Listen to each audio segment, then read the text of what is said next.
Me llamo Altia y, a los 19 años, encontré un bulto en la base de mi cuello. Se lo conté a mis padres. Dijeron que estaba exagerando. Durante 7 meses lo llamaron ansiedad, búsqueda de atención, una fase más. Pero yo no estaba fingiendo. Y lo que más duele no es el dolor físico, sino cuando las personas que más amas deciden que tu sufrimiento es solo una actuación. Les dijeron a los médicos que no me hicieran escáneres, llegaron a destruir informes, se burlaban de mí en las cenas familiares, y el día que me desmayé en público, aún así se negaron a creerme. ¿Por qué unos padres harían algo así? ¿Qué estaban intentando ocultar con tanto empeño? ¿Y cuánto daño puede causar realmente el silencio? Antes de seguir, te invito a suscribirte al canal, darle like al vídeo y a contarnos en los comentarios desde dónde nos escuchas. La mañana en que lo noté por primera vez, el mundo aún estaba medio dormido. La escarcha se aferraba a las esquinas de la ventana del baño como si no quisiera soltarse. Acababa de salir de la ducha, el vapor se arremolinaba contra el espejo, y mientras masajeaba el champú en mi cabello lo sentí. Un bulto extraño, pequeño y duro, justo encima de la base de mi cuello. Al principio pensé que podía ser un granito o una contractura por dormir mal, pero no se sentía como ninguna de las dos cosas. Era más profundo, más firme. Algo en él me erizó la piel, aunque no sabía explicar por qué. Seguí tocándolo mientras me secaba el pelo con la toalla, sin decidirme a decir nada. No era de las que exageraban, al menos eso creía. Pero en mi casa, mostrar preocupación solía interpretarse como drama. Abajo, el olor a tostadas quemadas flotaba en el aire.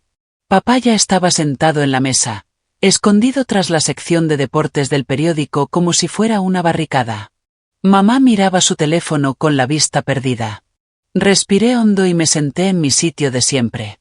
Esta mañana encontré algo raro, dije, llevándome la mano a la nuca. Un bulto. Mamá ni siquiera levantó la vista. Probablemente sea un ganglio inflamado. No empieces a sacar conclusiones. Sonreí con incomodidad, intentando quitarle importancia. Sí, tal vez. Solo que se siente diferente. Papá asomó la cara por encima del periódico. Déjame adivinar. En internet ya viste que es terminal. No respondí. A esas alturas ya sabía que el sarcasmo era su forma favorita de desviar el tema. En los días siguientes, seguí revisando el bulto en secreto. No desaparecía. De hecho, parecía más grande, un poco más pronunciado cada mañana, como si estuviera reclamando su lugar en silencio. Me levantaba antes que todos para examinarlo en el espejo, deseando estar imaginándolo. Pero era real. Y estaba creciendo. El jueves, mientras descargábamos la compra del coche, lo volví a mencionar. Mamá, ¿te acuerdas del bulto que te dije? Está más grande. Ella ni pestañeó. Deja de buscar cosas en internet, Altia. Te vas a provocar un infarto. No estoy buscando nada. Empecé a decir, pero papá me interrumpió desde el porche. ¿En serio vamos a empezar con esto otra vez? ¿Te acuerdas de la factura de urgencias del año pasado? $300 para que un médico nos dijera que estabas ansiosa. Lo dijo más alto de lo necesario, como queriendo que los vecinos escucharan. Aquello había sido en otoño. Fui a urgencias por palpitaciones y falta de aire, y resultó ser un ataque de pánico. Me hicieron sentir como una criminal por pedir ayuda. Pero esto era distinto. Yo lo sabía. Ellos no lo querían ver. Esa noche, tumbada en la cama, miraba el techo sintiendo que me hundía. Tal vez estaba paranoica. Tal vez era demasiado otra vez. Hubiera querido creerlo, habría sido más fácil. Pero el bulto seguía creciendo. El martes siguiente ya podía sentirlo al inclinar la cabeza. Una pequeña presión, como una moneda presionando contra el músculo. Salté mi clase de inglés de la tarde, tomé el autobús al centro y caminé 3 calles bajo la nieve hasta la clínica gratuita junto a la biblioteca. La enfermera fue amable. No me hizo sentir tonta por haber ido. Presionó con suavidad la zona y asintió. Necesitas una ecografía, dijo. Posiblemente más estudios de imagen, pero empezaría por ahí. Su tono era firme, pero no alarmante. Me dio esperanza, por aproximadamente una semana. Hasta que llegó la factura. La encontré escondida entre la propaganda en la encimera de la cocina, un sobremarcado como Boulder Eal Services. Lo supe al instante. El corazón se me hundió. Había usado mi identificación, no el seguro familiar, pero de alguna forma igual la enviaron a casa. Esa noche, papá estampó el sobre la mesa como si fuera una señal de advertencia. ¿Qué demonios es esto, Altia? Intenté explicarme. Solo quería asegurarme de que no fuera. Así que te escabulles a una clínica y acumulas más facturas. ¿Crees que el dinero crece en los árboles? Eran $75, susurré. Se burló. ¿75 ahora? ¿Qué sigue? ¿Resonancias? ¿Cirugías? ¿Quieres que paguemos cada vez que te da un cosquilleo en la garganta? Mamá miraba en silencio, con los brazos cruzados, evitando mis ojos. Él fue hasta la nevera, cogió sus llaves y regresó. Se acabaron las tarjetas de gasolina. La cuenta conjunta, bloqueada. ¿Quieres tirar el dinero en tus dramas? Gánatelo primero. Se me cortó la respiración. Ya no gritaba. Eso era peor. La frialdad en su voz dejaba claro que no se trataba solo del dinero. Esa noche, me quedé junto a la ventana, mirando cómo la nieve se acumulaba en las farolas. La cocina detrás de mí estaba a oscuras. Mis dedos, casi sin darme cuenta, tocaron el bulto otra vez. Seguía ahí. Seguía creciendo. Recordé lo que me dijo la enfermera sobre la importancia de no esperar, sobre la detección temprana. Pensé en la ecografía que quizás no me harían, en el escáner que no podría pagar, y en lo fácil que era para ellos etiquetarme como defectuosa para no tener que lidiar conmigo. No lloré. No esa noche.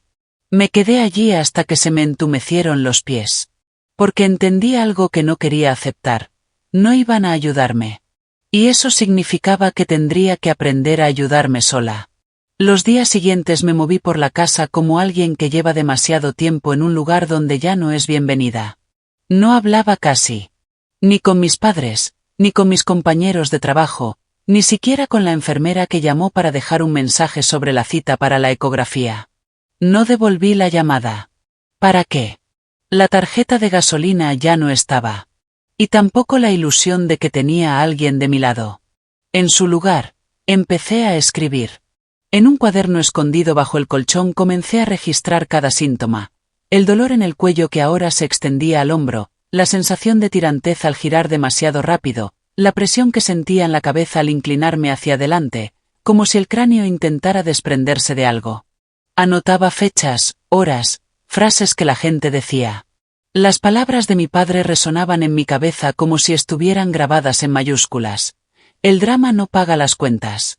Ya ni siquiera me dolía escucharlo. Se había instalado en mí como una segunda piel. Marina, mi madre, empezó a moverse de forma diferente a mi alrededor. Nunca me preguntaba cómo estaba, pero la sorprendía mirándome de reojo cuando creía que no la veía, entornando los ojos como si buscara algo. A veces la encontraba doblando la ropa más despacio de lo necesario, como si quisiera escuchar lo que no se decía. El bulto no había disminuido. Si acaso, estaba más definido, más fácil de palpar al inclinar ligeramente la cabeza. Pero dejé de mencionarlo. Empecé a llevar el pelo suelto todos los días, a veces cubriéndolo con un pañuelo. Me volví experta en aparentar que estaba bien, en ser agradable, sonreír cuando me hablaban, reír cuando se esperaba. La actuación se volvió un reflejo automático, como memoria muscular. Una tarde de sábado, mientras los últimos rayos del sol teñían de naranja los azulejos de la cocina, entré para prepararme un té. Marina estaba en la sala, con las piernas recogidas bajo sí, una copa medio vacía de pino ugrigio sobre la mesa de centro. La chimenea estaba encendida, más por ambiente que por calor, y su luz parpadeaba sobre el suelo de madera pulida. Alta, dijo, con un tono inquietantemente sereno. Ven, siéntate. Dudé. Su voz no sonaba tensa ni cortante, y eso me puso en alerta. Me acomodé en el sillón frente a ella.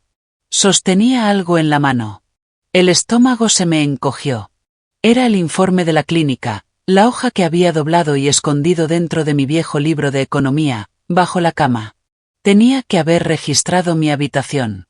Has estado guardando secretos, dijo, girando lentamente el vino en la copa. Solo, no quería otra pelea, murmuré. Sonrió, apretando los labios sin mostrar los dientes, vacía. Siempre has tenido un talento para el melodrama. Abrí la boca para defenderme, pero levantó la mano para detenerme. ¿Crees que esto? Levantó el papel. ¿Crees que traer más miedo a esta casa es algo noble, altruista? Parpadeé. ¿Miedo? Estás envenenando a esta familia con tu ansiedad, dijo, con la voz plana, y no lo voy a permitir. Se levantó, caminó hasta la chimenea y, sin previo aviso, dejó caer el informe en las llamas. Me lancé hacia adelante por instinto, pero era tarde. Los bordes se rizaron al instante, la tinta desapareciendo mientras el calor lo devoraba. Un rincón del papel flotó un segundo antes de desintegrarse por completo. No vas a controlar esta casa con tu paranoia, añadió con calma, sacudiéndose una pelusa imaginaria del suéter. Una más como esta y lo consideraré un grito de ayuda, pero de los que requieren atención psiquiátrica. No esperó respuesta. Se dio media vuelta y se alejó por el pasillo, copa en mano, como si no acabara de destruir la única prueba que yo tenía. Esa noche casi no dormí. Mi mente no giraba con miedo, sino con claridad. Ese bulto no era lo único que crecía. También lo hacía la distancia entre lo que yo necesitaba y lo que ellos estaban dispuestos a dar. El domingo transcurrió sin incidentes. Me quedé casi todo el día en mi cuarto, auriculares puestos, fingiendo estudiar. El lunes por la mañana me até un pañuelo firmemente al cuello antes de ir a mi turno en la librería. En el trabajo sonreí, le dije a Linda que solo era una contractura, que había dormido en mala postura. Me repetí que podía aguantar hasta averiguar qué hacer después. En casa no volví a mencionarlo. En la cena pregunté por el clima, comenté sobre la lasaña, me reí con un chiste de papá sobre su oficina. Interpreté el papel y nadie notó la diferencia, porque llevaba ensayando este rol toda mi vida. Pero en privado, escribía. Cada noche abría ese mismo cuaderno, ahora escondido detrás de un panel en mi armario, y añadía a la lista creciente. 24 de enero, dolor agudo al girar a la izquierda. 27 de enero, entumecimiento en la punta de los dedos de la mano derecha. 30 de enero, Marina quemó el informe. No hubo disculpa. Ningún reconocimiento. Pegaba recibos. Grapaba la hoja de la cita en la clínica, arrugada pero legible. Incluso guardé el mensaje de voz. La voz suave de la enfermera diciendo: recomendamos encarecidamente que venga pronto para hacerle las imágenes. Una noche, al releer la lista, me detuve en una frase y la reescribí una y otra vez hasta que la tinta atravesó la página. La próxima vez que me miren a los ojos, quiero que vean las cenizas. A mediados de semana, la tensión en la casa se había transformado en un silencio ensayado, como si todos supieran el guión. Me movía como un fantasma, callada, medida, calculada.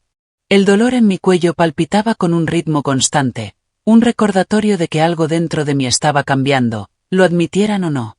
El jueves por la mañana, justo cuando me ponía el abrigo para ir a trabajar, Marina apareció en la entrada de la cocina sosteniendo una bolsa para ropa con 2 dedos, como si pudiera manchar su blusa.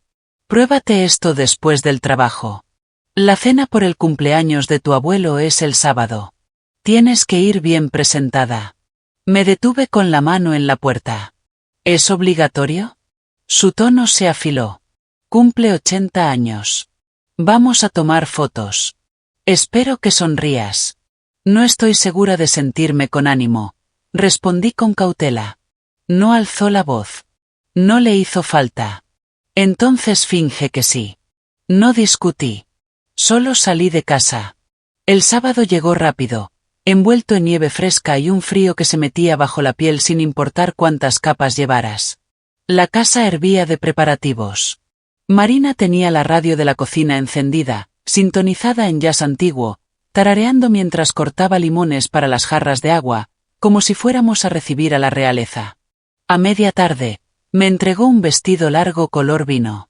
Elegante, de cuello alto, claramente pensado para cubrir el bulto. Pelo suelto, nada de moños, indicó sin mirarme, mientras se delineaba los ojos frente al espejo del pasillo. Y lleva un pañuelo. No uno de esos tejidos horribles, el de seda.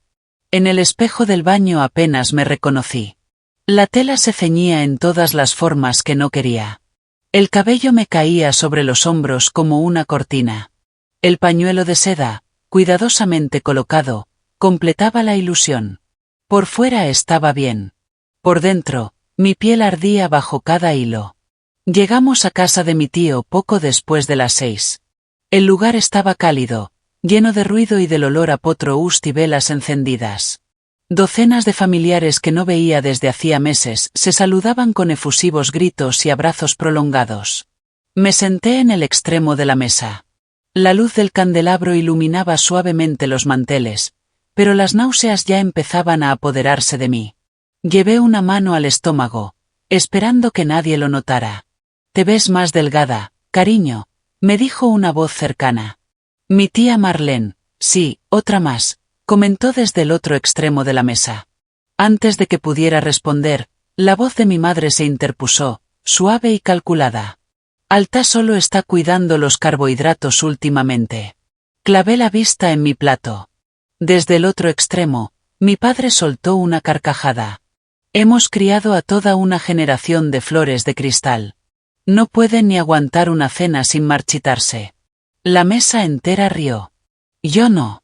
A mitad del plato principal, me levanté murmurando algo sobre ir al baño. La cabeza me daba vueltas y cada paso se sentía como avanzar a través de melaza. Doblé la esquina hacia el pasillo y todo se volvió borroso. Lo siguiente que recuerdo es que me sujetaba a la pared para no caer. Alta, la voz de mi madre me alcanzó como un susurro afilado.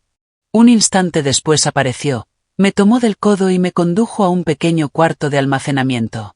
La puerta se cerró con un clic tras nosotras. Su rostro estaba tenso, controlado. Tienes que recomponerte.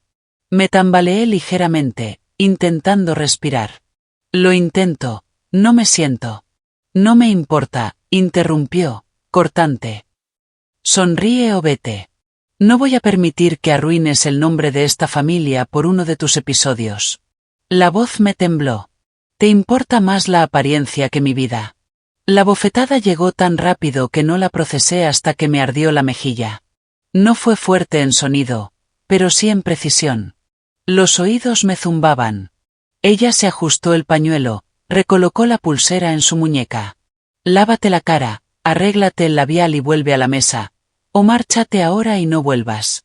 Me fui. No me despedí. No esperé un transporte. Caminé las 2 millas de regreso a casa con tacones finos y un vestido que se me pegaba a las costillas como un secreto. El viento me mordía las piernas, pero era más soportable que seguir fingiendo un segundo más que era alguien que no soy. Pasaron 2 días antes de que pudiera articular más de una frase seguida. Me quedé en mi habitación, auriculares puestos, dejando que Billie Holiday me meciera hacia algo que se pareciera a la calma. El martes por la mañana, después de arrastrar los cubos de basura hasta la acera, vi un papel sobresaliendo por un lado del buzón. No estaba doblado como la propaganda ni tenía sello. Solo mi nombre, escrito en una cursiva temblorosa. Miré alrededor. Nadie a la vista. La nieve bordeaba las aceras como un marco. Saqué la nota con cuidado, desplegándola lentamente. Vi lo que pasó en la fiesta. Fui enfermera. Ese bulto no es normal. Si necesitas ayuda, llama a la puerta verde frente a tu casa. Casa 24. No había nombre, solo el número. Las manos me temblaban, no de frío, sino de algo más punzante, la sensación de que alguien me veía. De verdad me veía. Me quedé allí un buen rato, la carta caliente en el bolsillo, con el corazón latiendo más fuerte que el viento.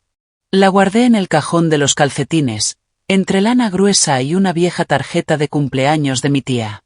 No la miraba todos los días, pero sabía que estaba allí, como una vela que todavía no había encendido. No estaba lista. Aún no. La semana siguió arrastrándose. Las horas de trabajo se mezclaban unas con otras y el bulto latía con un dolor sordo y constante. Usaba pañuelos a diario, incluso dentro de casa, diciendo que el frío me molestaba. Era más fácil que explicar la verdad, más fácil que enfrentar conversaciones que sabía que no llegarían a nada. Mediados de febrero trajo un frío implacable a Boulder. El sábado amaneció cubierto por una fina capa de nieve que brillaba bajo la luz de la mañana. Llegué temprano a la librería, las llaves tintineando entre los dedos enguantados mientras abría la puerta principal. El mundo se sentía quieto, como conteniendo la respiración. Reemplacé bebidas en la nevera de la cafetería, limpié el mostrador y me dirigí a la sección de ficción para recolocar devoluciones. A eso de las 10, comenzaron a caer pequeños copos frente a los ventanales, danzando entre los coches y peatones abrigados. A las 11 volvió el dolor de cabeza. No era punzante, sino una presión que crecía detrás de mi ojo izquierdo. Parpadeé varias veces, esperando que desapareciera. No lo hizo. Llevé la mano al pañuelo para ajustarlo y un dolor agudo me recorrió el cuello. Las rodillas se me bloquearon. Me apoyé contra la estantería, apretando los nudillos contra el borde hasta que se pusieron blancos. Alta, la voz de Linda llegó desde la caja. «Estoy bien», alcancé a responder. «Solo, dame un segundo». Pero no estaba bien. El equilibrio me fallaba. El suelo parecía inclinarse bajo mis pies y, antes de poder decir algo más, la luz se fragmentó en 1000 puntos giratorios. Extendí la mano hacia algo, lo que fuera, pero solo toqué aire. Y entonces todo se desplomó bajo mí. Lo siguiente que sentí fue frío. No un frío cualquiera, un frío mordiente, húmedo, que se filtraba por mi abrigo, mi vestido, mi piel. Estaba afuera. ¿Cómo había salido? Voces. Pasos crujían sobre la nieve. «Llamen al 911. Gritó alguien. Otra voz, más cerca de mi oído. «Señora, ¿puede oírme?» Intenté hablar, pero mi boca no respondía. No estaba sola. Por primera vez en meses, la gente se movía por mí. No lejos de mí, no contra mí, sino hacia mí. Una mano femenina encontró la mía. Cálida, firme. «Va a estar bien. Quédese conmigo». El aullido de la sirena de la ambulancia se acercaba como un salvavidas. Primero lejano, luego más y más fuerte. El cielo sobre mí se volvió gris, se retorció, y volví a caer en la oscuridad. Cuando desperté, luces fluorescentes parpadeaban sobre mí. Un olor antiséptico llenaba mi nariz. Estaba recostada en una camilla de hospital, ligeramente incorporada, cables conectados de mi brazo a un monitor cercano. Intenté girar la cabeza, pero un dolor punzante me atravesó. El bulto ardía más que nunca. Un pitido suave me hizo volver la vista justo cuando una enfermera entraba con una carpeta en la mano. Pero no estaba sola. Mis padres estaban allí. Mi madre, de pie al pie de la cama, brazos cruzados y labios fruncidos con esa expresión de decepción tan familiar. Mi padre, junto a la ventana, hablaba con un hombre de bata. «Tiene antecedentes», oí decir a Marina. Exageración emocional. Ha pasado antes. Abrí la boca, pero la garganta estaba demasiado seca para articular palabra. La enfermera dudó. Se desmayó en público. Hay un registro de una nota previa de la clínica recomendando estudios de imagen. Mi padre intervino. Preferiríamos retrasar más pruebas. Ha tenido episodios de ansiedad antes. No queremos exponerla a radiaciones innecesarias sin una segunda opinión.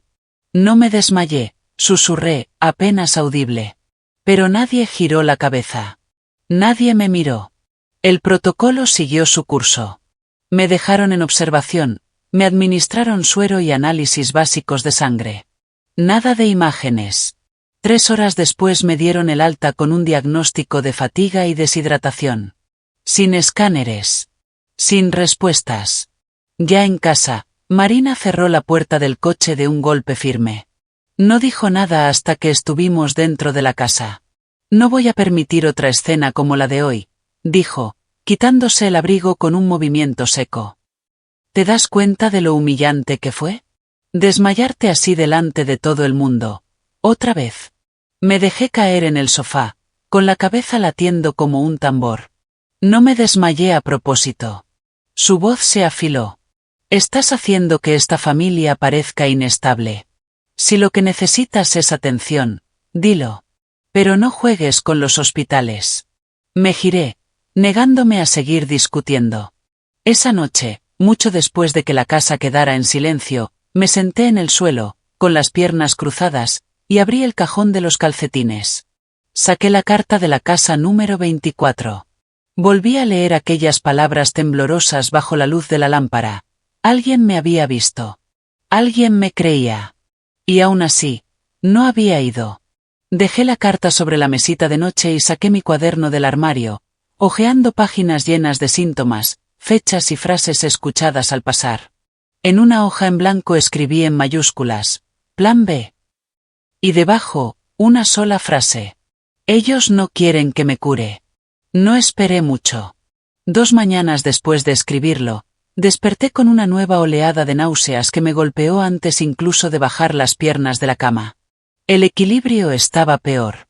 Siempre había sentido que algo dentro de mí no iba bien, pero ahora parecía que mi propio cuerpo se estaba quedando sin tiempo para susurrarlo y había empezado a gritarlo. Al mediodía, el mareo había escalado a un punto que ya no podía disimular. Estaba colocando libros en la librería cuando la visión empezó a cerrarse como un túnel.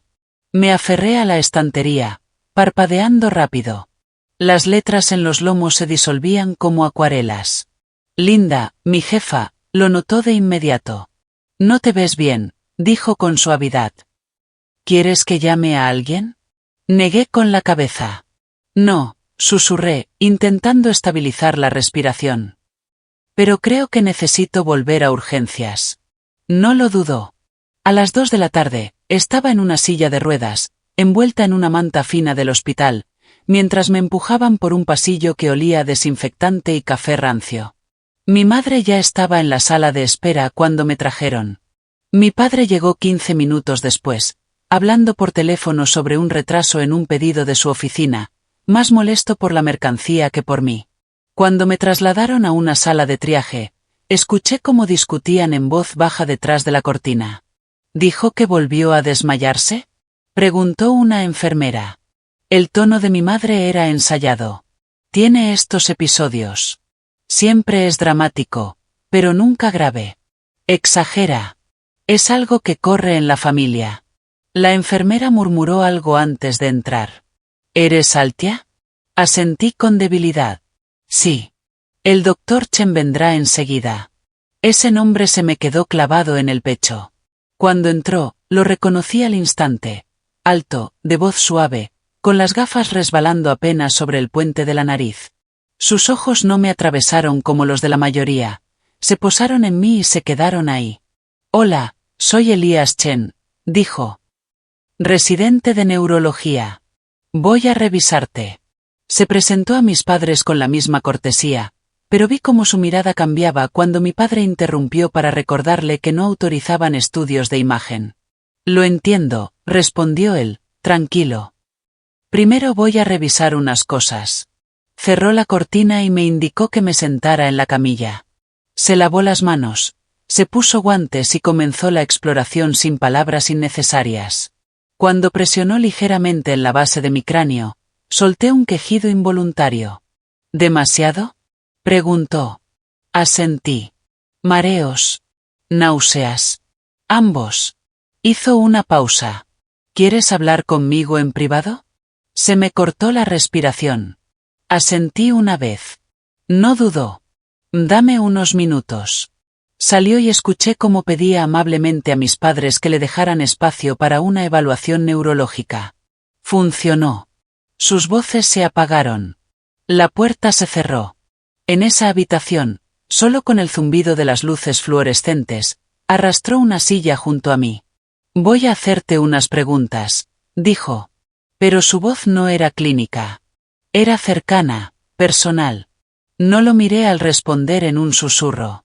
Hay un bulto. Detrás del cuello. No me dejan revisarlo. Guardó silencio unos segundos. ¿Cuánto tiempo? 7 meses. ¿Y no te han hecho ninguna imagen? Dicen que todo está en mi cabeza. No respondió con lástima. No empezó a teclear en una ficha. Se inclinó apenas hacia adelante. No necesitas permiso para que te tomen en serio. Las palabras colgaron en el aire como un salvavidas. Esa noche me asignaron una cama en el ala de observación, supuestamente para hidratarme y vigilarme. Pero yo sabía la verdad. Fue el Dr. Chen quien me retuvo, quien pidió una resonancia por su cuenta, codificada como compromiso neurológico con síntomas progresivos. Todo en silencio. Sin avisos. Sin pedir opinión a mis padres. El técnico no hizo preguntas. Me colocaron en la camilla, la cabeza inmovilizada, el frío de la máquina vibrando bajo mí. Durante casi media hora permanecí inmóvil, escuchando el clic metálico y el zumbido constante, como si cada sonido grabara en piedra la certeza de lo que pasaba. Cuando terminó, me sacaron de la máquina y me llevaron de nuevo a la habitación. Me dijeron que alguien revisaría los resultados pronto. Esa misma tarde, el Dr. Chen regresó. La luz estaba baja. Mis padres habían salido a por café. Sin decir mucho, trajo un monitor, lo encendió y lo giró hacia mí. Ahí estaba. Incluso antes de que hablara, lo vi, una masa oscura, inconfundible, creciendo como una sombra contra el contorno pálido de mi tronco cerebral. Señaló suavemente el borde. Este es el bulto del que hablaste. Lo miré, sintiendo como el corazón me martillaba en el pecho. Está comprimiendo estructuras en la base de tu cerebro. Por eso tienes mareos. Por eso te desmayas. Por eso duele. La garganta se me cerró. No estabas fingiendo nada, dijo. Y ahora vamos a actuar. Las lágrimas me corrieron por las mejillas en silencio. No lloraba de miedo. Lloraba porque, por fin, había una prueba. Lo miré y sonreí, con la voz débil pero firme. Entonces, empecemos. Era jueves por la mañana cuando llegó el mensaje. Estaba sentada en mi rincón de estudio, con las piernas recogidas bajo mí, hojeando un artículo de neurología que el Dr. Chen me había marcado para leer. El rotulador se detenía sobre un párrafo acerca de migrañas vestibulares, algo sobre diagnósticos solapados, y yo empezaba a hacer anotaciones al margen cuando el teléfono vibró. Lo ignoré al principio, ruido de fondo. Luego volvió a vibrar, más largo. Un mensaje de voz. El remitente, Nora, mi prima pequeña. 16, quizá 17 años ya. Nunca me escribía sin un motivo. Nora siempre había vivido en el borde del drama familiar. Lo bastante cerca para verlo, lo bastante lejos para no ahogarse en él. Esa distancia le daba algo que yo había aprendido a valorar.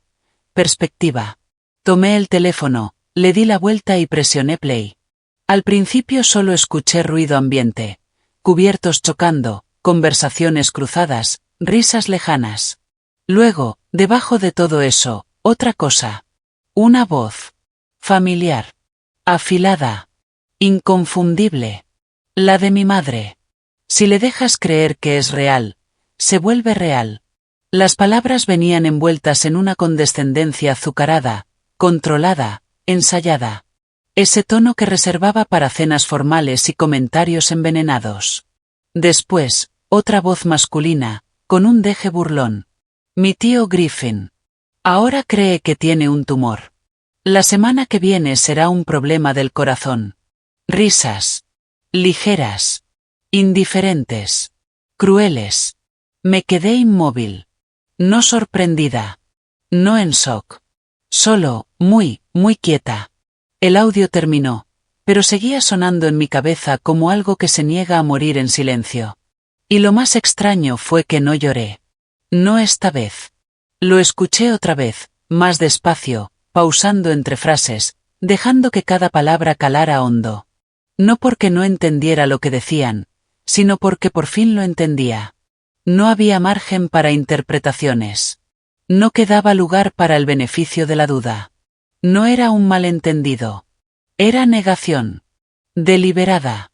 En cuestión de minutos reenvié el archivo al Dr. Chen y a Raina, mi defensora de pacientes en el hospital. Sin comentarios. Sin pedir opinión. No necesitaba validación. Solo que vieran contra qué había estado luchando. Encendí el portátil y creé una carpeta en el escritorio. La llamé, no lo estoy inventando. Evidencia.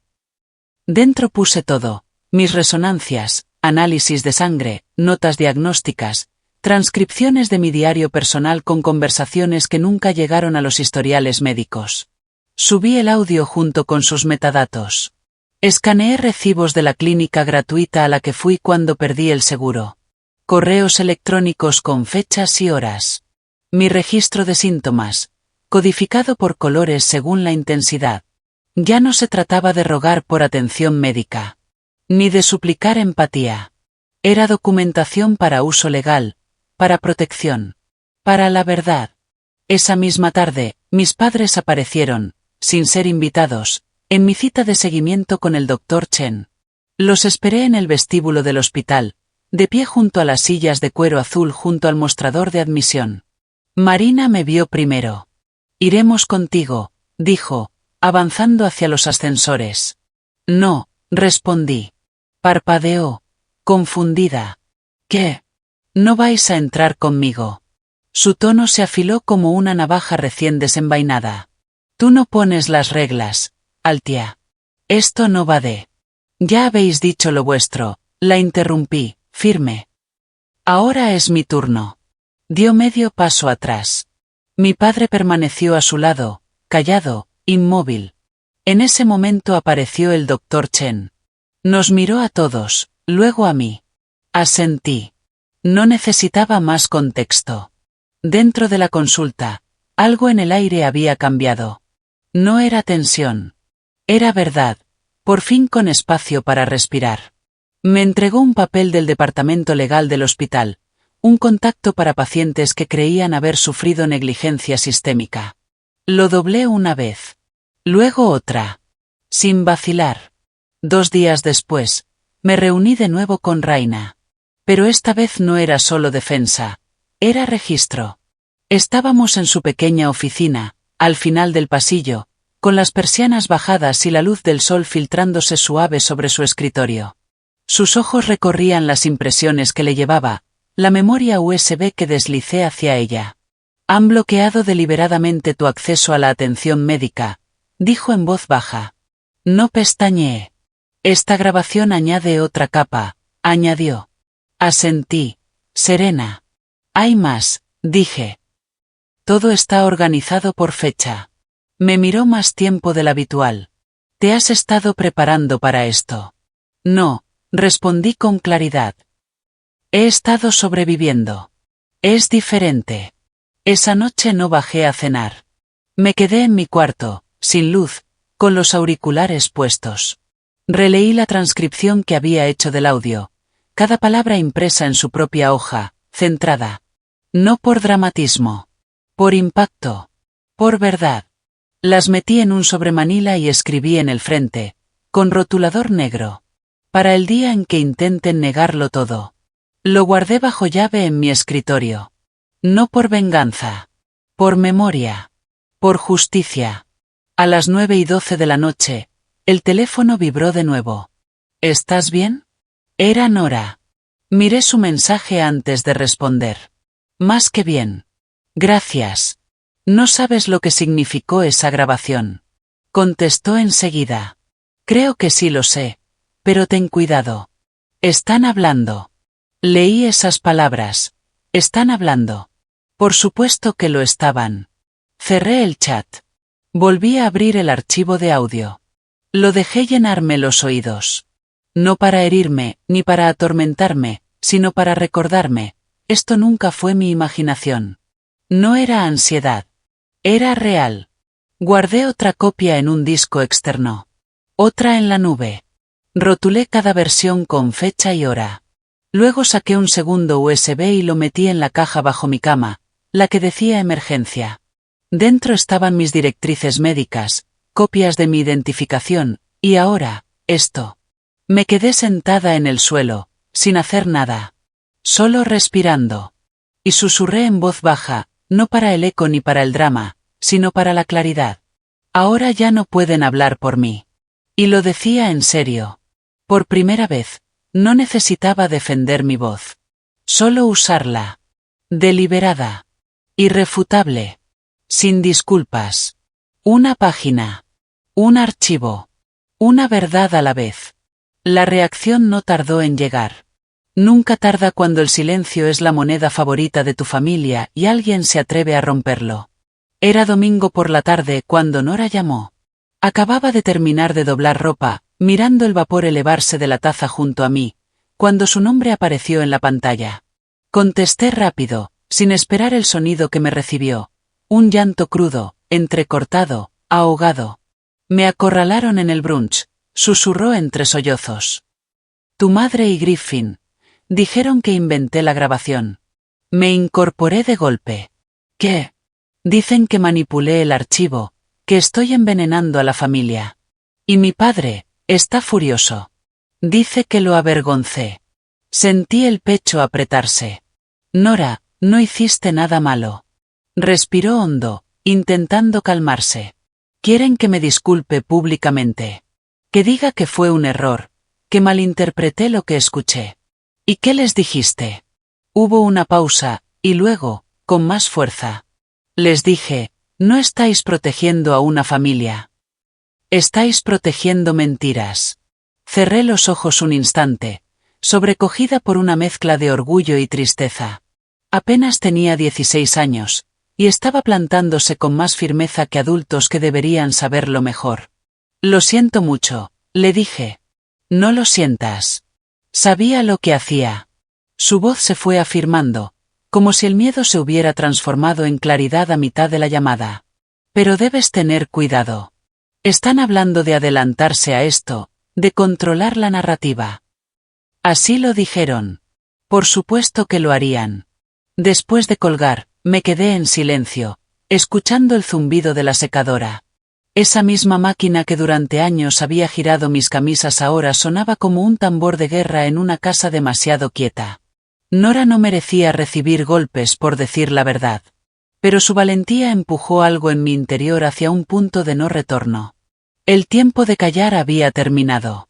2 días después, justo cuando el sol de la tarde se escondía tras el toldo de la librería, salí de mi turno y encontré a Raina, la enfermera, esperándome en el banco junto a la parada de autobús. No vestía su uniforme. Solo unos vaqueros, una chaqueta cortavientos, el pelo recogido en una trenza suelta. Me acerqué con cautela. ¿Pasa algo? Sonrió, suave pero seria.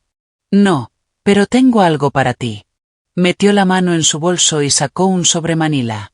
No debería hacer esto, susurró, mirando alrededor, pero quiero que lo tengas, por si intentan que dudes de ti otra vez. Lo tomé con las manos firmes. Dentro estaba el informe completo de la resonancia, firmado, sellado, fechado. Las notas del radiólogo subrayadas, masa consistente con un patrón de crecimiento prolongado, probablemente comprimiendo estructuras nerviosas craneales. Una intervención temprana habría mitigado el compromiso neurológico. Al final, con letra pequeña y manuscrita, una nota del Dr. Chen, historial documentado de atención médica retrasada. La paciente presentó síntomas claros. Levanté la vista, la garganta apretada. Gracias. Mereces más que gaslighting y muros de papeleo. Después de eso, se fue. Solo un asentimiento silencioso y una mano en mi brazo. Pero el sobre que llevaba pesaba más que cualquier otra cosa que había llevado a casa esa noche. No lo abrí de nuevo. No lo necesitaba. Sabía perfectamente lo que significaba. Ese jueves me reuní con una abogada civil, Hannah Richter. Mitad de los 40, voz suave, mirada afilada. Su oficina olía a carpetas con aroma a limón y a optimismo cauteloso. Revisamos todo, las imágenes, las fechas, las grabaciones, mi línea de tiempo, el audio de Nora, la copia de la resonancia. Pasó las páginas con la destreza de quien ha hecho esto demasiadas veces. Luego me miró. Esto no es solo atención médica retrasada. Esto es obstrucción. Y entra en negligencia médica. Asentí. Lo sé. ¿Quieres llevarlo por la vía formal? Dudé apenas un segundo. Sí. Esa noche cené en la misma mesa de siempre. Marina me pasó la sal. Mi padre comentó lo impredecible que estaba el tiempo en marzo. No preguntaron por mi salud. No mencionaron nada. Fingieron que el suelo no se estaba resquebrajando bajo ellos. Yo seguí el juego. Sonreí, asentí, pregunté por el fin de semana. Pero algo había cambiado. La manera en que me sentaba más erguida. Cómo le sostenía la mirada. Como ya no me encogía cuando el silencio llenaba la habitación. Ya no le temía, porque ahora entendía su forma. El silencio no es neutral. Es complicidad. Cuando se retiraron a su rutina nocturna, televisión, vino, cada uno absorto en su pantalla, volví a mi habitación. Abrí el portátil, comprobé cada archivo y subí la versión final de la denuncia. Mis manos no temblaban. Dudé apenas un instante sobre el botón de enviar, y lo pulsé. La pantalla se actualizó. Confirmación. Presentada. Documentada. Oficial. Cerré el portátil, me recosté en la silla y le susurré al silencio. Creíste que el silencio era protección. Vamos a ver cómo te defiende ahora. El martes siguiente, mientras guardaba los recibos de mi última cita en la agenda, algo en la televisión llamó mi atención. El volumen estaba bajo, apenas por encima del zumbido de la calefacción. Pero las palabras que corrían por la pantalla golpearon más que cualquier grito. Próximamente en Corazón de Familia, una valiente pareja ayuda a su hija a superar la ansiedad por la salud con amor firme. Me quedé inmóvil, los dedos aún apretando un recibo. El clip de adelanto empezó a rodar. Allí estaban. Marina, lista para la cámara con su blusa lavanda de siempre, sonriendo con rigidez junto a Griffin, cuya voz llevaba el mismo aire de superioridad casual que recordaba de cada incómoda reunión familiar. No digo que criar sea fácil, rió. Pero a veces amar significa decir basta. No puedes dejar que el miedo gobierne un hogar. Y Marina, con una falsa amabilidad. Ayudamos a nuestra hija a superar la ansiedad médica con estructura, con límites, negándonos a validar histerias. No me di cuenta de que me había levantado hasta que la silla raspó el suelo. Sentí el pecho hueco. El aire más espeso que un segundo antes. Bajé el volumen del todo.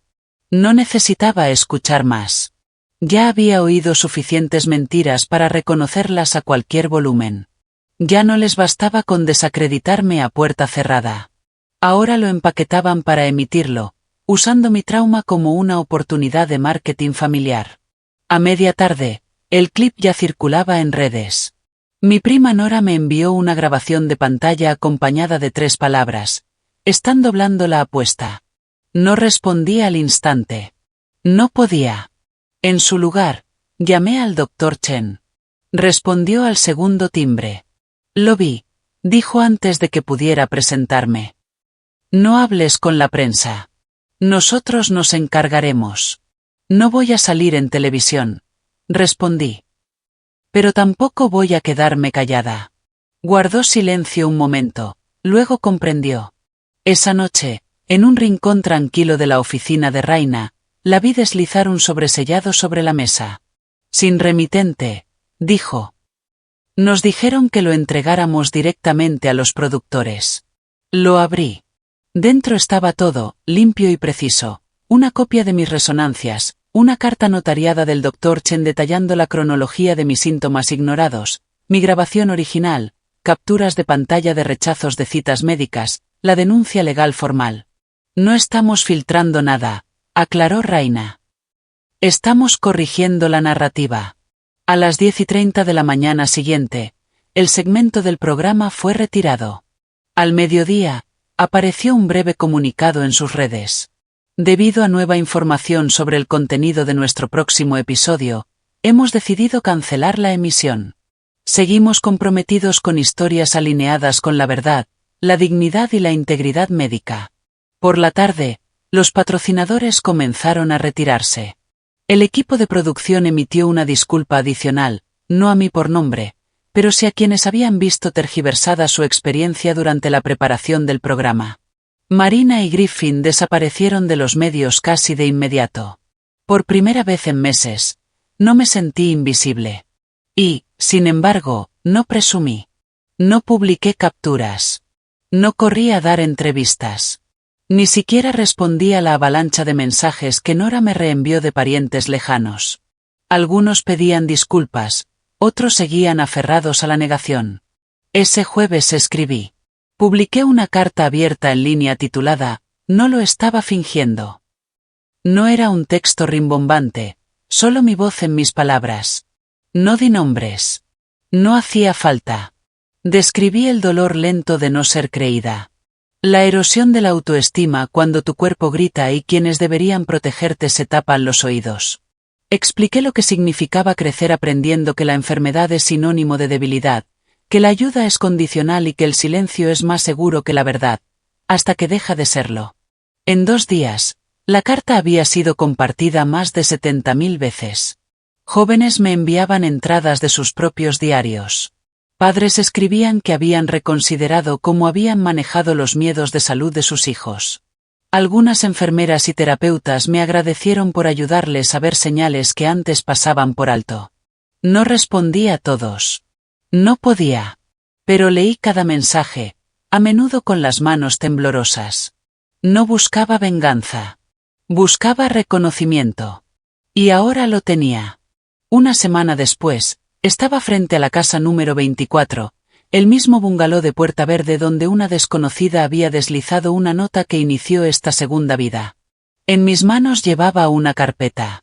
Dentro, planos, una propuesta y la carta de aprobación oficial para una nueva organización sin ánimo de lucro.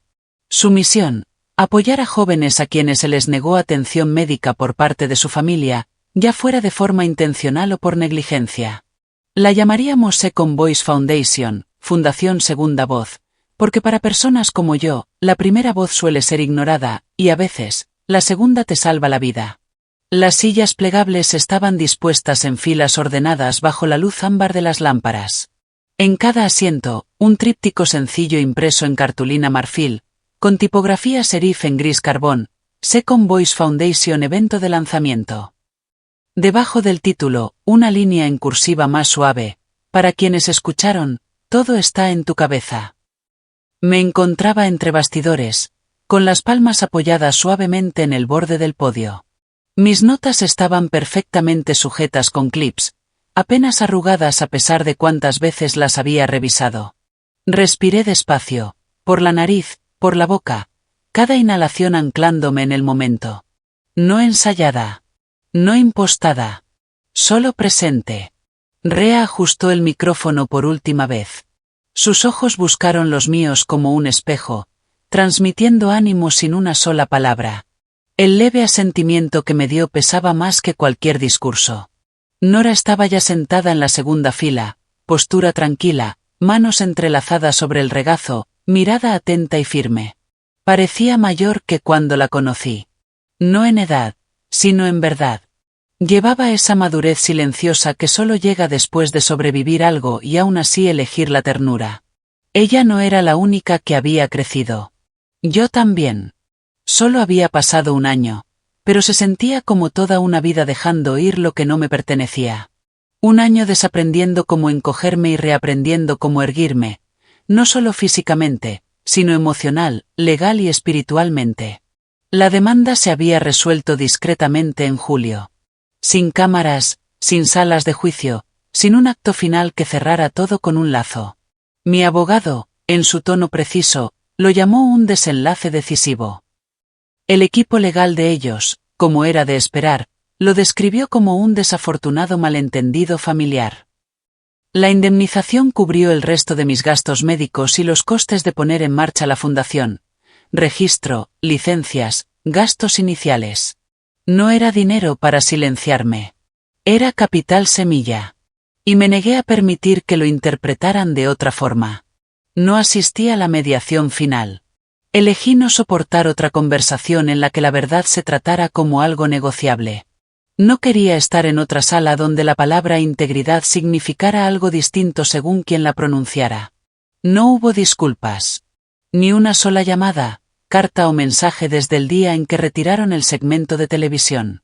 Meses atrás, su abogado me envió un correo escueto, hicieron lo que creyeron correcto. Nunca respondí. No porque no tuviera nada que decir, sino porque sabía que hacerlo les daría un cierre que no se habían ganado. Había dejado de representar el duelo para personas que solo aparecían para auditarlo. Ahora vivía sola en un pequeño estudio bañado por el sol, a pocas calles del centro de Boulder. El ascensor rara vez funcionaba y las ventanas no cerraban del todo, así que la brisa invernal entraba como un inquilino más, pero era mío. Tranquilo. Discreto. Seguro. Un lugar donde el sonido de pasos fuera de la puerta no me hacía contener el aliento. Mi oído izquierdo estaba perdido, al menos funcionalmente. Los médicos lo llamaban pérdida auditiva profunda, su forma educada de decir irreversible. El vértigo leve todavía venía en oleadas, sobre todo si me levantaba demasiado rápido o giraba bruscamente. Pero había aprendido el ritmo del desequilibrio, aprendido a convivir con él en lugar de resistirme.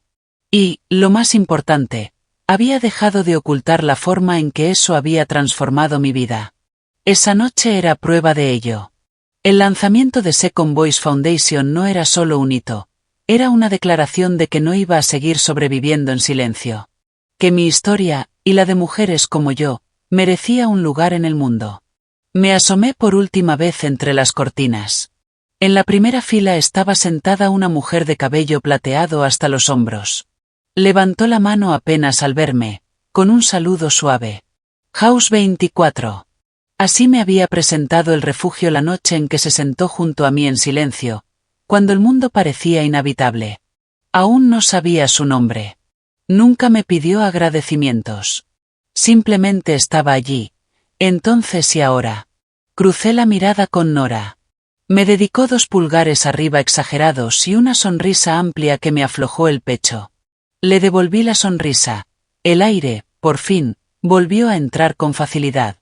Una voluntaria me tendió un vaso de agua. Lo acepté con un leve gesto, bebí un sorbo pequeño, y di un paso al frente justo cuando las luces se atenuaban. No había música. No había fanfarrias preparadas. Solo silencio. Y yo. Caminé hacia el podio. No leí el discurso entero que había preparado. Las tarjetas estaban allí, sujetas y listas, pero apenas les eché un vistazo. Mi voz sabía a dónde tenía que ir. No soy una superviviente porque luché contra todo, dije, cada palabra clara en medio del silencio. Soy una superviviente porque dejé de esperar permiso para existir. Eso fue todo. Ni más, ni menos. La sala no estalló en aplausos de inmediato. En su lugar, un silencio sagrado, largo y profundo, nos sostuvo a todos en el mismo lugar. Y luego, poco a poco, una persona se puso de pie, luego otra y otra. No por compromiso. No por cortesía. Sino por reconocimiento, comprensión, solidaridad. No lloré. No lo necesitaba. El momento ya estaba completo. Al volver a mi asiento, Nora se inclinó hacia mí y me susurró. Siempre estuviste destinada a hacer esto. Más tarde, esa misma semana, hice un pequeño viaje sola. Solo un almuerzo preparado, mi cuaderno y una mochila gastada. Aparqué cerca de un sendero que no recorría desde que era adolescente. Ese que serpenteaba entre las colinas al norte del pueblo y terminaba en un lago tan quieto que, en su momento, parecía un secreto. En aquel entonces, solía venir en bicicleta después de la escuela, antes de que empezara el ruido, antes de que el mundo comenzara a repartir cicatrices como si fueran recuerdos. Llegué al lago a media tarde. La brisa era fresca, pero amable. El agua brillaba bajo un cielo que parecía no recordar lo que yo había sobrevivido. Me quedé mucho tiempo en la orilla. La cicatriz detrás de mi oído izquierdo sintió el roce del viento. Llevé la mano y rocé la piel con la yema de los dedos. Ya estaba lisa, más recuerdo que herida. No pensé en juzgados ni en programas de televisión ni en el eco de las máquinas de diagnóstico. Pensé en el silencio. Ese que antes llenaba con disculpas y dudas, y en la voz que había crecido en su lugar. Una voz que no necesitaba gritar para ser verdad. Una voz que ahora vivía en voz alta. Aún llevo la herida, pero ya no es ella quien cuenta la historia. Ahora la cuento yo. A veces, Las personas que se supone deben protegernos se convierten en aquellas de las que necesitamos protegernos. Y cuando la verdad se ignora el tiempo suficiente, no desaparece.